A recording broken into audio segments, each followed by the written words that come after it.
इस वीडियो में मैं बात करने जा रहा हूँ स्ट्रक्ट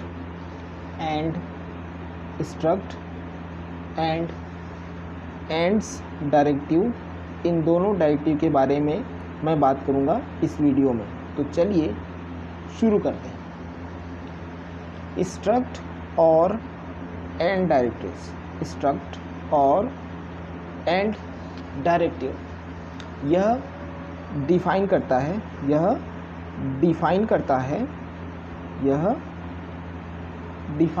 है एक स्ट्रक्चर टेम्पलेट को। यह डिफाइन करता है एक स्ट्रक्चर टेम्पलेट को किस चीज़ के लिए? For grouping data items.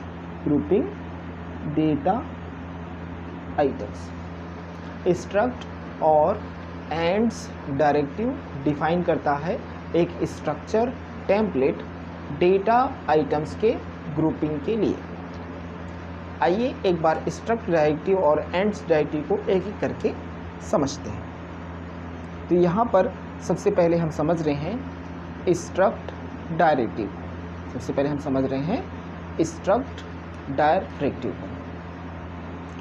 Struct directive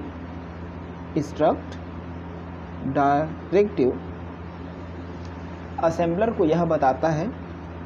struct directive assembler को यह बताता है कि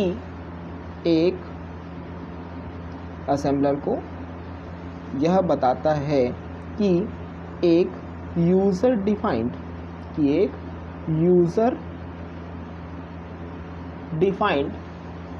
अनइनिशियलाइज्ड डेटा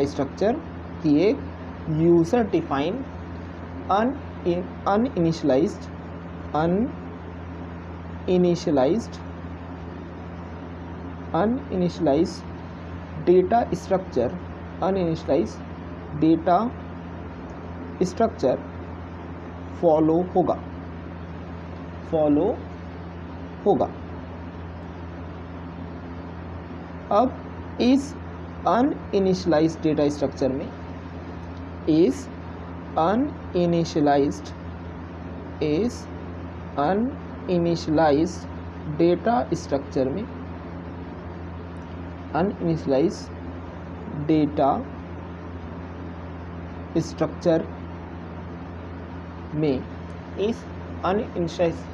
डेटा में होता है combination of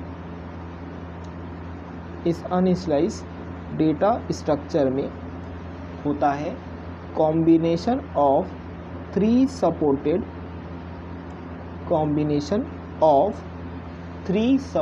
data types.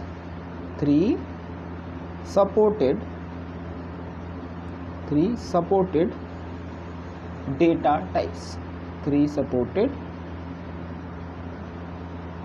Data types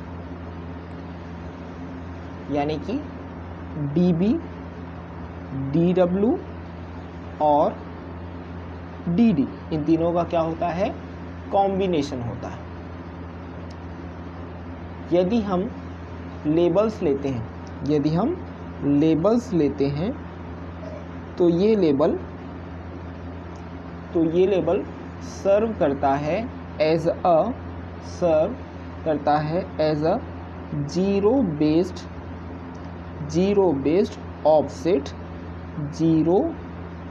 based offset किसके लिए? स्ट्रक्चर के लिए। किसके लिए? स्ट्रक्चर के लिए। फर्स्ट एलिमेंट का यदि हम ऑफसेट लें, फर्स्ट एलिमेंट ऑफसेट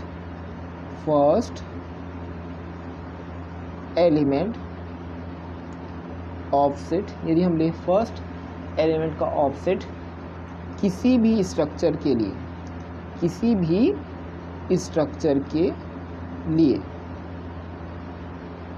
यदि हम फर्स्ट एलिमेंट्स का ऑफसेट लें किसी भी स्ट्रक्चर के लिए तो वो होगा 0। वो क्या होगा?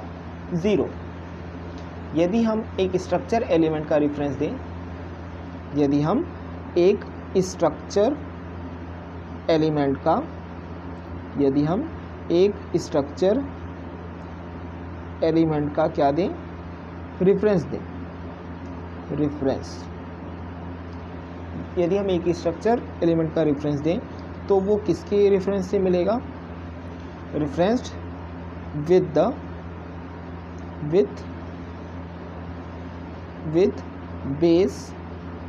Base plus operator, with base plus operator before elements name, before elements name, before elements name, element name के पहले।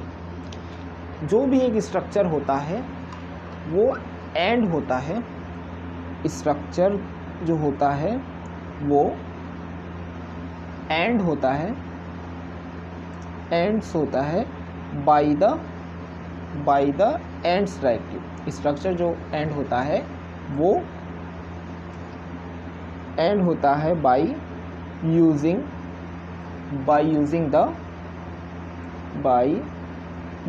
The ends directive, ends directive. अब इस एंड्स डायरेक्टिव का जो मीनिंग होता है, इस एंड्स डायरेक्टिव का जो मीनिंग होता है, उसका मीनिंग होता है end of structure, end of structure, end of structure. अब यदि हम इसके सिंटैक्स की बात करें, अब यदि हम इसके सिंटैक्स की बात करें तो इसका सिंटैक्स कुछ इस तरीके से होता है। इसके सिंटैक्स में सबसे पहले आएगा स्ट्रक्ट, इसके सिंटैक्स में सबसे पहले आएगा स्ट्रक्ट, स्ट्रक्ट के बाद आएगा structure, structure underscore element, underscore element, underscore name, यानी कि एलिमेंट का name, underscore element, element data type, element data underscore type, type के बाद आ जाएगा क्वेश्चन मार्क। और यदि ऐसे बहुत सारे एलिमेंट्स आप डिफ़ाइन करेंगे तो इसके अलावा और सो ऑन नेक्स्ट और आप डिफ़ाइन कर सकते हैं। इसके बाद हम लिख सकते हैं एंड्स, इसके बाद हम क्या लिख सकते हैं, एंड्स। तो ये तो हो गया पहला तरीका, ये क्या हो गया, पहला तरीका या पहला सिंटेक्स। इसके अलावा एक और तरीका भी होता है, इसके अलावा एक और तरीका होता है जिसके बारे में हम आपको बताएंगे। तो वो तरीका में हम क्या करते हैं, उसमें हम लिखते हैं अगेन स्ट्रक्ट, उसमें अगेन हम क्या लिखते हैं, अगेन हम लिखते हैं स्ट्रक्ट, स्ट्रक्ट। उसके बाद अगेन आ जाएगा स्ट्रक्चर, अगेन क्या आ जाएगा, स्ट्रक्चर, स्ट्रक्चर का एलिमेंट, स्ट्रक्चर के एलिमेंट, उस एलिमेंट का नाम, उस एलिमेंट का नाम, साथ ही साथ उस एलिमेंट का, साथ ही साथ उस एलिमेंट का डेटा टाइप, उस एलिमेंट का क्या, डेटा टाइप। तो इसके बाद और भी और बहुत सारे आप एलिमेंट्स डिफाइन कर सकते हैं। सपोज लास्ट में हम क्या लिखेंगे, लास्ट में हम लिखेंगे एंड्स। तो ये क्या हो गया, एक सिंटैक्स हो गया। अब यदि हम इसके आते हैं डिक्लेरेशन एग्जाम्पल पे, सपोज़ हम इसका एक आपको डिक्लेरेशन का एग्जाम्पल दिखाते हैं। तो सपोज़ हमने लिखा यहाँ पर डिक्लेरेशन, तो डिक्लेरेशन किस तरीके से होगा, डिक्लेरेशन कुछ इस तरीके से होगा कि हम लिखेंगे सबसे पहले स्ट्रक्ट, स्ट्रक्ट, इसके बाद हमने लिखा बाइट 1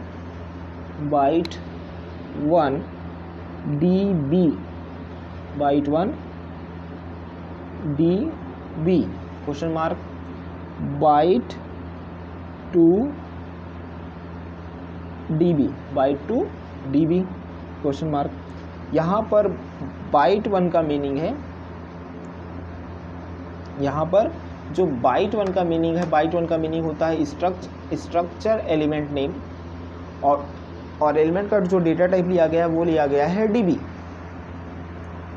तो जैसे यहाँ पर बाइट 1 लिया गया DB और बाइट 2 लिया गया DB, तो उसके रिस्पेक्ट में वर्ड 1, वर्ड 2 और डी वर्ड वगैरह भी लेना पड़ेगा।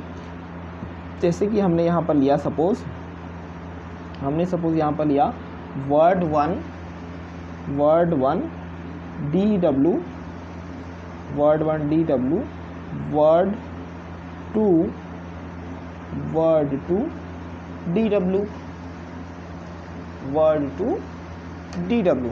जैसे हमने यहाँ पर बाइट ले लिया, वर्ड ले लिया, वैसे ही हम क्या ले सकते हैं यहाँ पर, और डी वर्ड भी ले सकते हैं। तो डी वर्ड कैसे लिखेंगे, डी वर्ड 1 DW,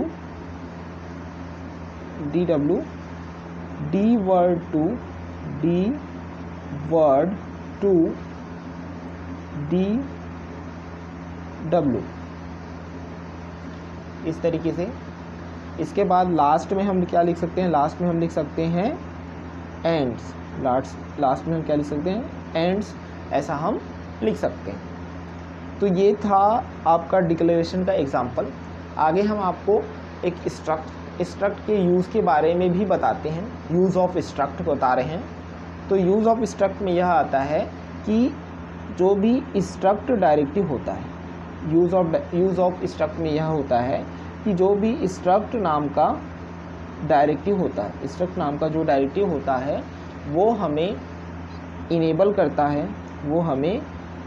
करता है, इस बात के लिए इनेबल करता है कि हम चेंज कर सकें, इस बात के लिए इनेबल कर सकता है कि हम चेंज कर सकें ऑर्डर ऑफ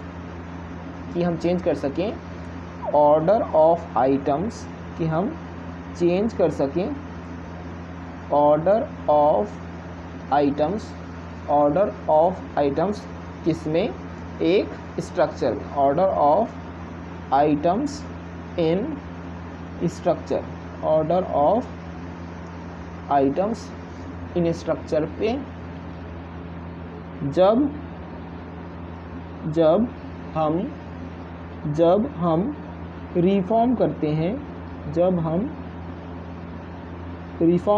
हैं, एक फाइल हेडर को, जब हम रिफॉर्म करते हैं एक फाइल हेडर को, और शफल करते हैं, किसे शफल करते हैं, हम शफल करते हैं डेटा